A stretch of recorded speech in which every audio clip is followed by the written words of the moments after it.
ആലപ്പുഴ ജില്ലയിലെ ജനകീയ നേതാവായിരുന്നു വി.എസ്. അച്യുതാനന്ദൻ. അതിനു മുൻപ് ഗൗരിയമ്മ ഉണ്ടായിരുന്നു. പക്ഷേ ഇപ്പോൾ നിലവിൽ CPM-ന്റെ നേതൃനിരയിൽ ശൂന്യമാണ് ആലപ്പുഴ. അവിടെ വലിയ വിഭാഗീയതയുണ്ട്, വലിയ പ്രതിസന്ധികളുണ്ട്. അത് മുതലെടുത്ത് വളരാൻ ശ്രമിക്കുകയാണ് BJP-യും അതോടൊപ്പം തന്നെ കോൺഗ്രസുമെല്ലാം. ഇങ്ങനെ മുന്നോട്ട് പോവുകയാണെങ്കിൽ ആലപ്പുഴയിൽ എങ്ങനെയായിരിക്കും ഈ CPM-ന്റെ ഭാവി?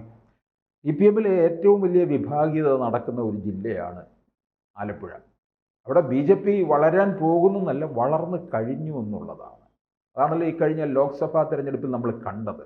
CPM-ലെ മുതിർന്ന നേതാക്കളായ ഡോക്ടർ തോമസ് ഐസക്കിനെയും സുധാകരനെയും 2021 തെരഞ്ഞെടുപ്പിൽ നിന്ന് മാറ്റി നിർത്തി. അത് വലിയ ക്ഷീണമുണ്ടാക്കി. 2016 അവർ ധനമന്ത്രിയും പൊതുമരാമത്ത് വകുപ്പ് മന്ത്രിയായിരുന്നു. സുധാകരനെ എന്നിട്ട് ഇപ്പം തോമസ് ഐസക്കിനെ പിന്നീട് 24 ലോക്സഭാ തെരഞ്ഞെടുപ്പിൽ പത്തനംതിട്ട കൊണ്ടുവന്ന് നിർത്തി. സുധാകരനെ മനഃപൂർവ്വം തരം താഴ്ത്തിക്കൊണ്ട് വരികയാണ് ചെയ്യുന്നത്. പലയിടങ്ങളിൽ നിന്ന് പല സമ്മേളനങ്ങളിൽ പോലും സുധാകരനെ ക്ഷണിക്കാതെ അകറ്റി നിർത്തുകയും ചെയ്തു. അത് പാർട്ടിക്ക് വലിയ ദോഷമാണ്. ഇപ്പം നോക്കിക്കോ, ഇനിയിപ്പോൾ അമ്പലപ്പുഴ പോലും ഈ വരാൻ പോകുന്ന നിയമസഭാ തെരഞ്ഞെടുപ്പിൽ നഷ്ടമാകുന്നതായിരിക്കും നമുക്ക് കാണാൻ പോകുന്നത്. സുധാകരനെ മാറ്റിയിട്ട് അവിടെ നിർത്തിയത് സലാമിനെയാണ്. സലാമിനുമായി വലിയ ബന്ധമുള്ള ആളാണ്. സുധാകരൻ അവിടെ വേണ്ട തരത്തിൽ പ്രവർത്തിച്ചില്ല എന്ന് പറഞ്ഞാണ് ആ പാർട്ടി തല അന്വേഷണം നടത്തി. എളമരം കരീമാണ് അത് അന്വേഷണത്തിൽ വന്നത്. എന്നിട്ട് സുധാകരൻ്റെ നിന്ന് അഭിപ്രായമൊന്നും എടുക്കാതെ തന്നെ സുധാകരനെതിരായിട്ട് റിപ്പോർട്ട് സമയ്ക്കുകയും ചെയ്തു. അങ്ങനെ സുധാകരനെ തരം താഴ്ത്തുകയാണ് ചെയ്തിട്ടുള്ളത്. ഇത് പാർട്ടിക്ക് ദോഷമുണ്ടാകും. ഇനി 24 ലോക്സഭാ തെരഞ്ഞെടുപ്പ് നോക്കിക്കേ, 2,99,000 വോട്ടാണ് ശോഭാ സുരേന്ദ്രൻ അവിടെ ആലപ്പുഴ പാർലമെന്റ് മണ്ഡലത്തിൽ പിടിച്ചെടുത്തിരിക്കുന്നത്. അത് പിന്നെ BJP പോലും അത്രയും കരുതിയതല്ല. അവസാന നിമിഷമാണ് ശോഭാ സുരേന്ദ്രനെ അവിടെ ഇറക്കുന്നത്. അത് A ക്ലാസ് മണ്ഡലവുമായിട്ടല്ല അവർ കണ്ടത്.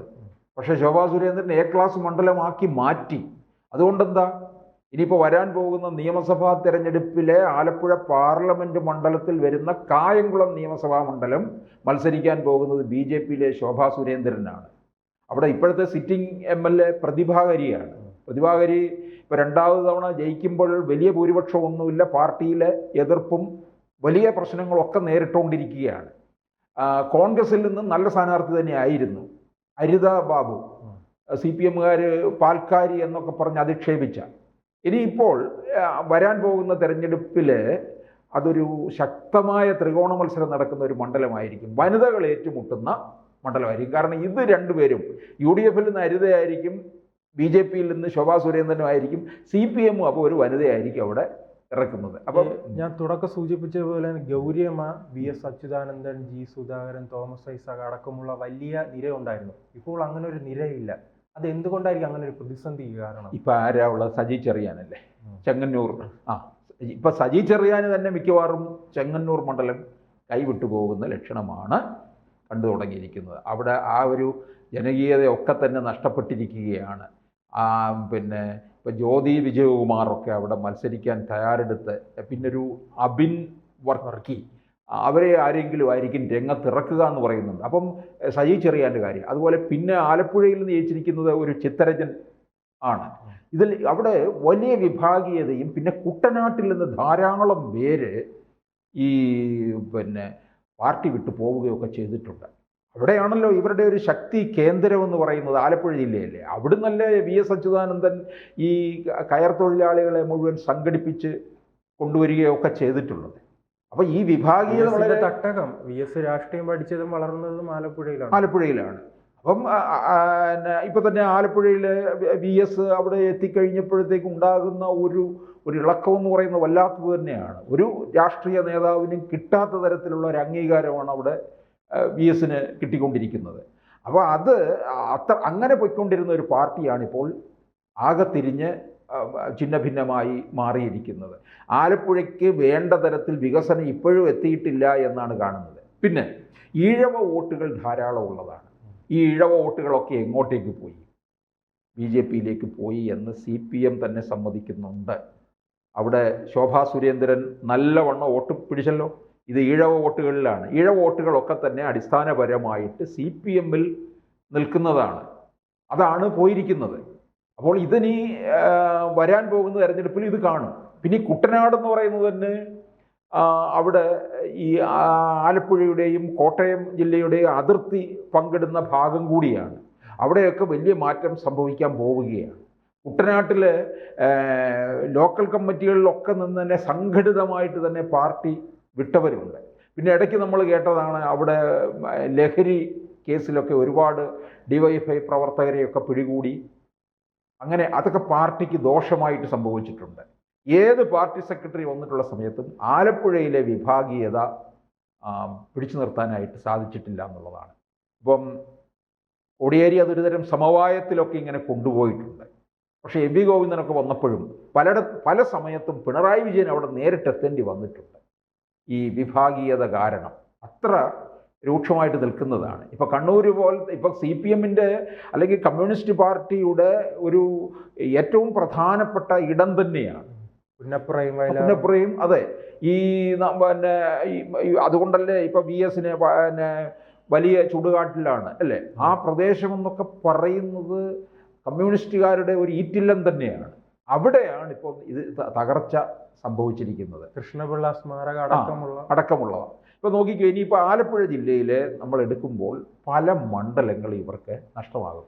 ഹരിപ്പാട് മണ്ഡലത്തിൽ ആലപ്പുഴയിൽ വരുന്നതല്ലേ, ഹരിപ്പാട് രമേശ് ചെന്നിത്തലയുടെ മണ്ഡലമാണ്. അവിടെ BJP 2ാം സ്ഥാനത്തെത്തിയിരിക്കുകയാണ്.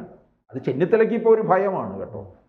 കാരണം വരാൻ പോകുന്ന തെരഞ്ഞെടുപ്പിൽ പിന്നെ ഏതെങ്കിലും തരത്തിൽ വലിയ മുന്നേറ്റം ഉണ്ടായി കഴിഞ്ഞാൽ ചെന്നിത്തല പരാജയപ്പെട്ടാൽ അപ്പോൾ അത് വലിയൊരു ഭയത്തിൽ നിൽക്കുകയാണ്. അതിന് പിന്നെ ചിലപ്പോൾ എനിക്ക് തോന്നുന്നു പിന്നെ ചെന്നിത്തല BJP-യെ കാണുകയോ അങ്ങനെയൊക്കെയുള്ള ചില നീക്കങ്ങൾ പോലും നടത്തിയെന്നും വരാം.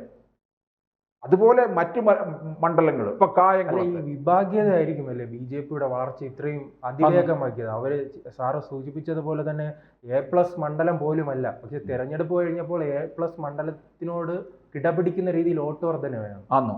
അത് ഇപ്പൊ ഞാൻ സുധാകരനെയൊക്കെ പാർട്ടിയിൽ നിന്ന് അല്പമൊക്കെ അകറ്റി നിർത്തി. അത് ഇവർക്ക് വലിയ ക്ഷീണമാണ് ഉണ്ടാക്കിയത്. സുധാകരനെ പോലുള്ള ഒരാളെ പിന്നെ ഇത്തവണ എന്തുകൊണ്ട് മാറ്റി നിർത്തി? മന്ത്രിസ്ഥാനത്തിന് പോലും. കാരണം പിണറായിയുടെ താല്പര്യങ്ങൾക്ക് അനുസരിച്ച് കാര്യങ്ങൾ മുമ്പോട്ട് പോകണമെങ്കിൽ ഇവരെയൊക്കെ മാറ്റി നിർത്തിയേ പറ്റുകയുള്ളൂ. ഇപ്പോൾ ഐസക്കിനെ കൊണ്ട് പത്തനംതിട്ടയിൽ കൊണ്ടുവന്ന് നിർത്തി തോൽപ്പിച്ചു കൊടുത്തു, തീർന്നു, അവിടെ ഒതുക്കിയിരുത്തി. അപ്പം സുധാകരന് ഇത്തരത്തിൽ. പക്ഷെ സുധാകരൻ്റെ ഒരു സ്വഭാവം അനുസരിച്ച് ഒരിക്കലും വെറുതെ ഇരിക്കത്തില്ല, പറഞ്ഞുകൊണ്ടേയിരിക്കും. കൊടുക്കേണ്ടത് യഥാസമയം കൊടുക്കേണ്ടിടത്ത് തന്നെ കൊടുക്കുന്ന ഒരു രീതിയാണ് സുധാകരനുള്ളത്. അത് പാർട്ടിക്ക് പാർട്ടിയിലുള്ള ചിലർക്ക് ഏൽക്കുന്ന ഒരു പ്രഹരം തന്നെയാണ്. പിന്നെ സജി ചെറിയാൻ ഇതിപ്പോൾ നേരാമണ്ണമാണോ അവിടുത്തെ കാര്യങ്ങളിലുമായിട്ട് പോകുന്നത്? സജി ചെറിയാനും ഈ മന്ത്രിസഭയിൽ വലിയൊരു പരാജയമായിട്ടാണ് മാറിയിരിക്കുന്നത്. അപ്പോൾ അതൊക്കെ ആലപ്പുഴ ജില്ലയിൽ CPM-ന് തകർച്ച, BJP-ക്ക് വലിയൊരു വളർച്ചയിലേക്കും പോകുന്നു. ഇപ്പം ഈ നേതൃക്ഷാമം തിരിച്ചറിഞ്ഞത് കൊണ്ടായിരിക്കും BJP ഈ ശോഭാ സുരേന്ദ്രൻ നിർദ്ദേശം നൽകിയത് അവിടെ കേന്ദ്രീകരിച്ച് പ്രവർത്തിക്കാനായിട്ട്. പാർട്ടി നിർദ്ദേശം കൊടുത്തിട്ടുണ്ട്. ആലപ്പുഴ പാർലമെന്റ് മണ്ഡലം കേന്ദ്രീകരിച്ച്, പ്രത്യേകിച്ച് കായംകുളം പോലെയുള്ളിടത്ത് ശ്രദ്ധ കേന്ദ്രീകരിക്കുക എന്നുള്ളത്. പ്രതിഭാഗരിക്ക് വോട്ട് വളരെ 21-ൽ ഭൂരിപക്ഷം വളരെ കുറവായിരുന്നു. അത് പ്രതിഭാഗരിക്ക് പാർട്ടിയിൽ തന്നെ എതിർപ്പുണ്ട്. ഇപ്പോഴും തന്നെ അവരുടെ മകനുമായി ബന്ധപ്പെട്ട വലിയ വിവാദങ്ങളെല്ലാം. അതെ, അതാണ്. അപ്പോൾ അത്തരത്തിലുള്ള ഒരുപാട് പ്രശ്നങ്ങൾ ആലപ്പുഴയെ അഭിമുഖീകരിക്കുന്നുണ്ട്. അത് പാർട്ടിക്ക് ക്ഷീണം ഉണ്ടാക്കുകയും ചെയ്യും. കൂടുതൽ വാർത്തകളും വിശേഷങ്ങളും നിങ്ങളിലേക്ക് എത്താൻ ABC മലയാളം സബ്സ്ക്രൈബ് ചെയ്യുക, ബെൽ ബട്ടണും അമർത്തുക.